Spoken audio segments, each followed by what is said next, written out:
everybody, welcome to Wild Boy Movies, the place to talk movies. And today, we're going to be reviewing Venom: The Last Dance, the final film of the entire Venom trilogy. Right now, I'm going to have some information up on screen for you to read, like director, runtime, and PAA rating. All of that will be up on screen for you to read right now. But be sure to hit that like button, subscribe if you haven't already, and comment down below your thoughts on Venom: The Last Dance. But without further ado, let's get right into the pros. Alright, starting off, I gotta say that this is a pretty entertaining movie and another solid entry into the Venom trilogy.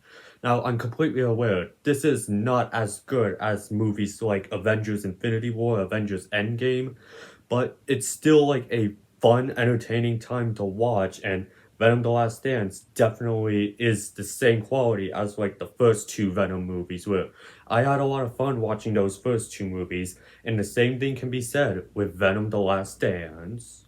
Like, the action sequences that we got in this movie were very entertaining to watch. I won't say that it's as good as like the battle between Venom and Carnage in the second movie, but it's still very fun and entertaining to watch, especially that final battle, which I'm not gonna spoil here, but it was unexpected and awesome at the exact same time. That this definitely made it to be a very awesome movie and definitely boosted up my rating for this film. I also will say that they do interestingly expand on the symbiote lore that we've established in the Venom movies. Like, they pull some certain stuff containing the symbiotes from the comics, and it's pretty cool that they added in some new information on the symbiotes. One major thing that I'm not going to spoil here because obviously this is a spoiler-free review, but once you see the movie, you know what I'm talking about. It's a major plot point to this movie,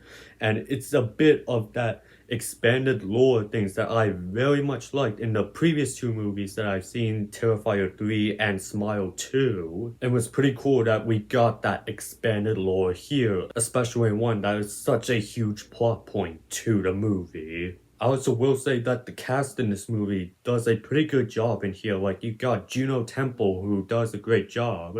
Chiwetel Ejiofor, sorry if I mispronounced that name, who you might know as Mordo in the Doctor Strange and MCU movies. He was a pretty great character as like this military personnel who wants to go after Eddie Brock and Venom. And I even like the hitchhiker family that we see in the trailers for the movie with Reese Ifans, who played the Lizard in The Amazing Spider-Man. Like, I thought that family was a fun little addition to the movie that definitely made it a bit more entertaining. But the best cast member of the movie has to be Tom Hardy, but I'm gonna go deeper into that in a little bit. I'm also gonna say that the xenophages in this movie, which are those giant symbiote-like creatures that we've seen in the trailers, were actually an amazing addition to the movie. Like, they pose such a huge threat to Eddie Brock and Venom that you do not want this creature going after and capturing these two characters.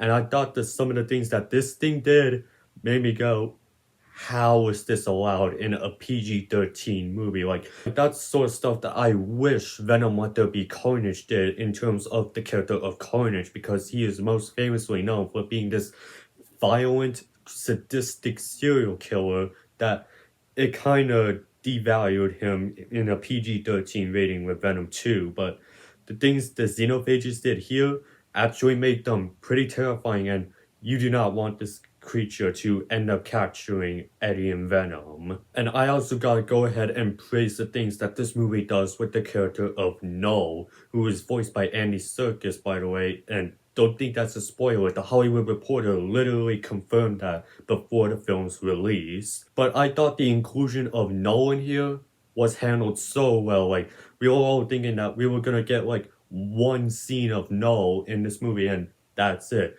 No, we actually get quite a few things with Null, and I'm really hoping that he does show up in Tom Holland's Spider-Man 4 that is now confirmed to be releasing in July 2026, just 1 week after his new movie with Christopher Nolan. And that's like a big bad villain that you could expect to be as like the same level as Thanos or even Robert Downey Jr.'s Doctor Doom. That's a character that I really want to see appear in another movie. But the biggest pro I can give this movie has to go to Eddie Brock and Venom's relationship in the movie. Like, this is like the big final mission before this trilogy ends. And I thought the way they ended this trilogy and those characters was so well done. And Tom Hardy did a great job as the character of Venom, not just in this movie, but the entire trilogy altogether. Sucks that this movie seems to be the last time we'll see Tom Hardy as the character of Venom, even though I have my suspicions in that he'll be back as the character very soon. But Tom Hardy did such a great job as the character of Venom that whoever is the next person to play both Eddie Brock and Venom, you have some big shoes to fill in, because Tom Hardy did such a great job as the character that you're gonna have some steep competition with Hardy. But overall, this was an enjoyable movie that I definitely put on again and rewatch, and definitely think that it's one of the best comic book movies that we gotten this year. And while this movie does match that same quality as the previous two films, there's still some things that I don't really like about this movie, so let's get into the cons.